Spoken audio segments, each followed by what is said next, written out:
Hello everyone, welcome. My name is Bernice and today I will be talking to you about the lungs. I will begin with the right lung, which consists of three lobes. The superior lobe, which is responsible for gas exchange. The middle lobe has the same responsibilities as the other lobes. And then the inferior lobe, which supplies blood to the lower part of the body. The right lung also consists of 10 segments, making it larger and heavier, but shorter because the liver sits higher than the left lung and is considered to make a great contribution to lung function. Next, I'm going to talk about the left lung, which consists of 2 lobes and 8 bronchopulmonary segments. So it contains the superior lobe and the inferior lobe.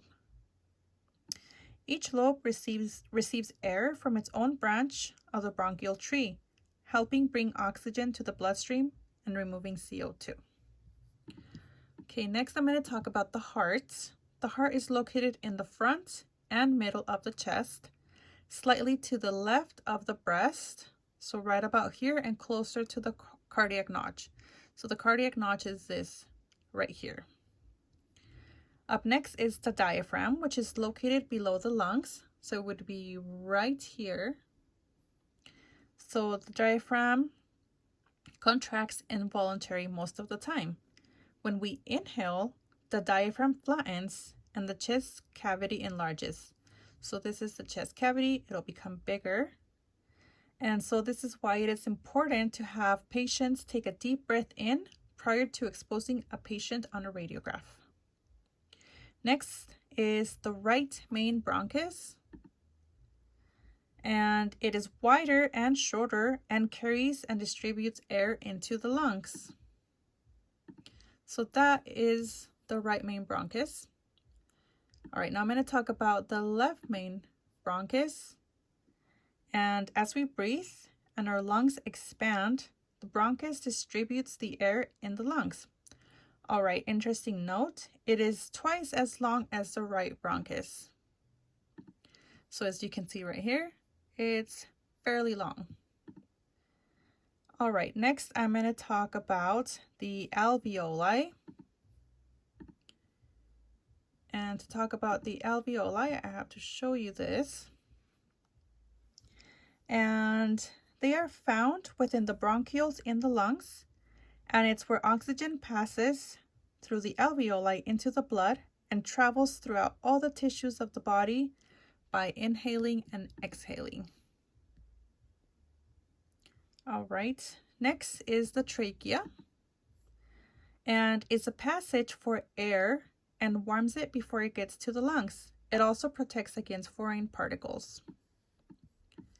Next, I'm going to talk about the carina, and this is a better view. So the carina sits in the center of the trachea and separates the left and the right bronchioles. So right about here, the bronchioles are separated.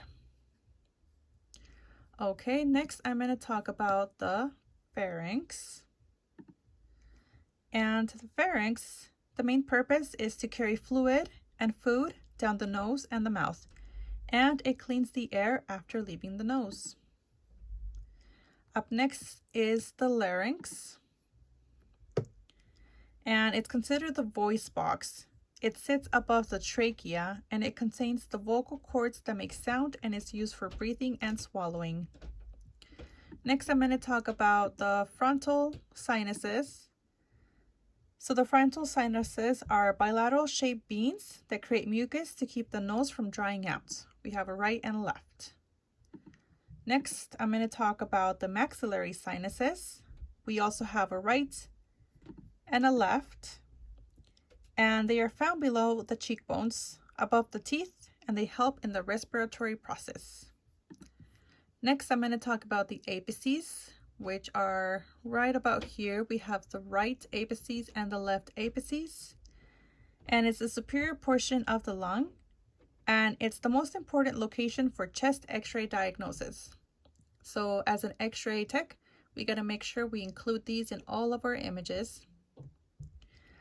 All right, and lastly, I'm going to talk about the costophrenic angles, which would be located right here, and it's the edges.